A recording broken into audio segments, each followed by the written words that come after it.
I want to offer a message of hope for everybody that's experienced narcissistic abuse and is trying to find yourself right now. The person that I am today is a man that's 44 years old. And for 43 years of my life, I lived nearly exclusively amongst narcissists that were normal to me. And I've been through every kind of narcissistic abuse imaginable, every kind of sabotage, every kind of betrayal, from nearly every best friend to every girlfriend, every person I've attempted to empower and work with in business. From education, being told that there was something wrong with me, that became something that echoed in my mind until February this year. What I want to tell you is something that they don't tell you, is that this life we're living is not normal. That it is not normal to live in a society that would allow this to take place.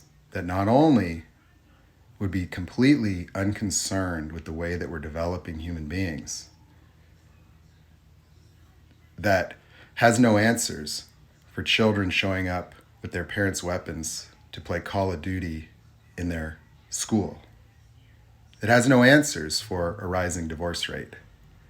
That has no answers but a book this thick that seems to suggest over the last 50 years, everybody seems to have inherited some kind of genetic mutation.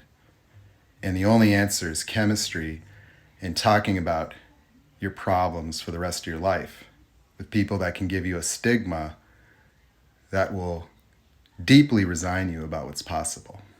I'm going to tell you, as somebody that myself was diagnosed with bipolar disorder, I am completely medication free and totally stable and lucid. No depression, no mania.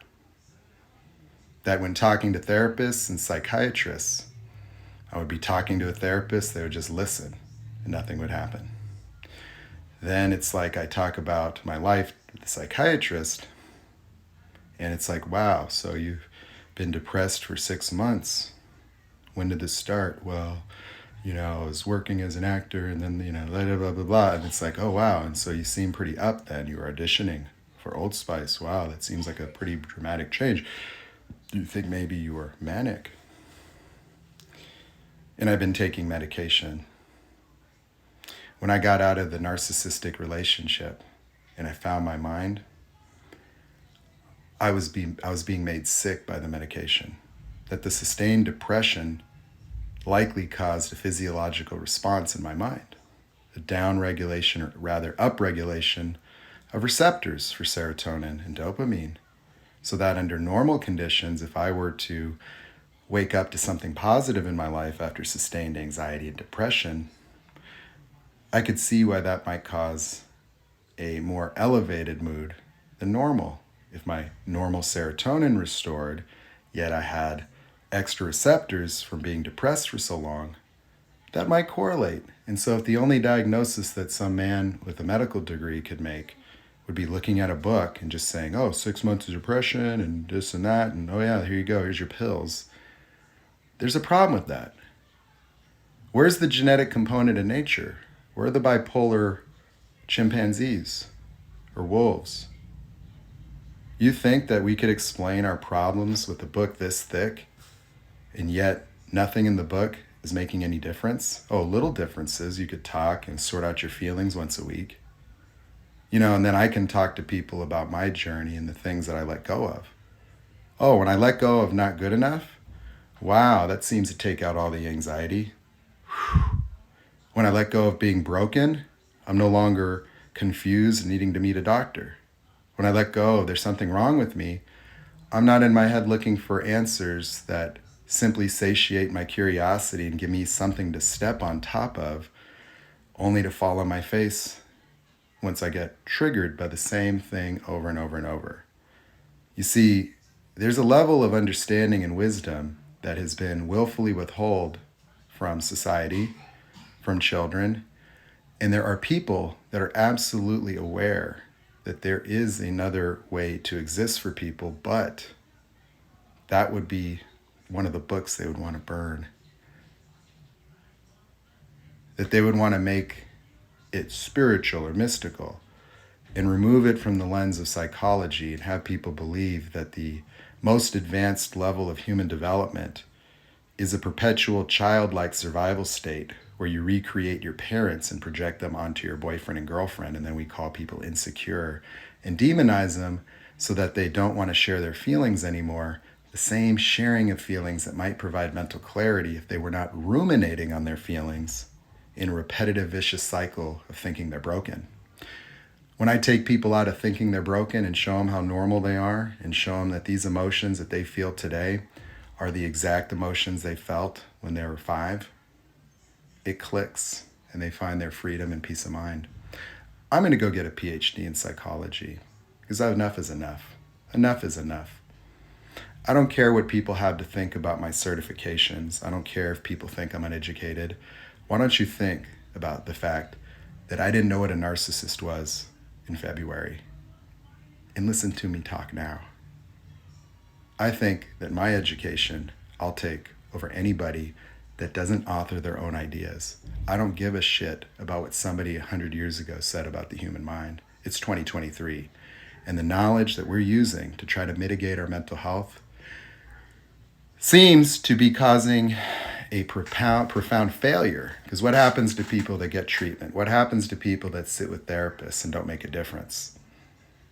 Oh, they get stigmatized, demonized. I'm talking to people that are supposedly irretrievable. They got borderline personality disorder. And when I'm looking at them in the face and they're free and they're not idealizing themselves and the emotions that, a doctor would say are locked in your broken core and you have no identity and, you're just going to be this empty vessel the rest of your life searching for yourself through validation and hopeless despair because you're going to split and be unable to grapple with reality. Why is that a conversation that can last 1 to 2 hours and the person is exhibiting no symptoms of anxiety, no CPTSD, no chronic anxiety? Well, it's because understanding the interconnectedness between the experiential reality of the moment today and how it's patternized in childhood, and then having the language to see the continuum of the experience of being a person without demonizing the emotions and focusing on the emotions. I don't sit here to listen to victim stories and give advice. I want to know all the feelings so that I can expand their awareness to see that's the same feelings in the discard as you had in the relationship. Oh, look at your family. You have it there too, right? Oh, at work as well? Wait a second. Same stuff you dealt with in college, high school, childhood? There you are, 7 years old. What happened? Oh, I was staring out the window doing math, and my dad got mad at the teacher because the teacher said I needed more support, and that humiliated me, and I learned I was not good enough and broken, and there was something wrong with me, and I had to be perfect. And it's like, well, have you ever been able to become perfect? No. What's that like? I don't feel good enough and loved all the time. Yeah, and then you're told by society you have to hide your feelings and fake it till you make it. You're going to be a little perfectionist, and everyone else is doing that, and nobody has the huevos to say, hey, maybe a whole society of people thinking that they're broken and not good enough, or that there's something wrong with them, might have something to do with the mass delirium and confusion. Maybe it has something to do with all the anger that's being projected. Maybe it has something to do with what's actually taking place in a society that seems ready to crumble under the pressure of heavy bombardment of propaganda, heavy bombardment of social justice in the form of entitled victimhood, heavy bombardment of nonsense and misinformation and conspiracy theories and just grandiose visions of success and keeping up with the Kardashians and having WAP be the Grammy Award winner and music that's all about misogyny and hating women and disrespecting people. And that corruption has become the idolization where we can elect a malignant narcissist, and half of our society thinks that that's the next coming of Christ. That is an abomination of the human experience, something that is either going to be the end of the road or the playground of those who want to make a real difference.